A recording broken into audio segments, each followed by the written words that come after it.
J'ai rencontré le même jour 3 tueurs en série, Michel Fourniret, Guy Georges et Francis Holm.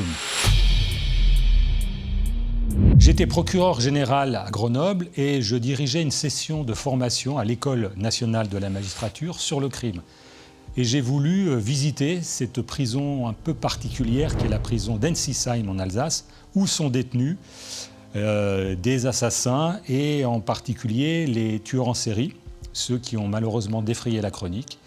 Et durant les 2 journées que j'ai passées dans cette prison, qui est au cœur du village, qui est une prison ancienne, où il y a à peu près 200 détenus, tous punis de longue peine, j'ai rencontré le même jour 3 tueurs en série, malheureusement trop fameux, Michel Fourniret, Guy Georges et Francis Holm. Le premier, c'était Michel Fourniret, qui est aujourd'hui décédé, un tueur en série hors norme, si l'on peut dire, qui finalement a été impliqué dans au moins 11 assassinats. Et je l'ai rencontré avec le directeur, petit bonhomme barbu à lunettes, petits yeux, qui était dans sa cellule. Il nous disait que le temps passait très vite pour lui. Il lisait beaucoup, il rédigeait des petits papiers.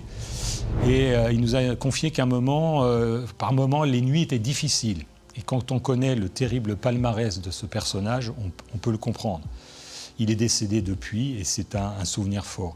Le second, ça a été Guy Georges, qui a beaucoup changé depuis son arrestation. C'est devenu un personnage énorme, obèse, qui était avec 2 co-détenus en train de jouer aux cartes dans une pièce à côté de sa cellule. Il était très jovial, très souriant, plutôt sympathique. Alors évidemment, avec aucun d'entre eux, je n'ai parlé de leur affaire, c'était surtout leur vie en prison qui m'intéressait. Il a pu me parler de la longue peine et du fait qu'il pensait qu'il aurait beaucoup de mal à sortir de prison. Mais un personnage plutôt sympathique d'approche, alors qu'on sait qu'il a tué 7 jeunes femmes dans des conditions atroces à Paris. Et enfin le dernier, qui revenait d'un procès, c'est Francis Holm, un grand type à lunettes, l'air bizarre, qui avait une cellule en très sale état, qui était mal entretenue, un regard un peu perdu et qui disait qu'il n'avait pas pu voir sa sœur, qui était sa seule visiteuse pendant son procès à Metz. Et à un moment, il explique qu'il s'était disputé avec un co-détenu et il avait expliqué au co-détenu qu'il allait le tuer s'il continuait. Et venant de quelqu'un comme Francis Holm, qui a été condamné pour 11 assassinats, on pouvait le prendre au sérieux.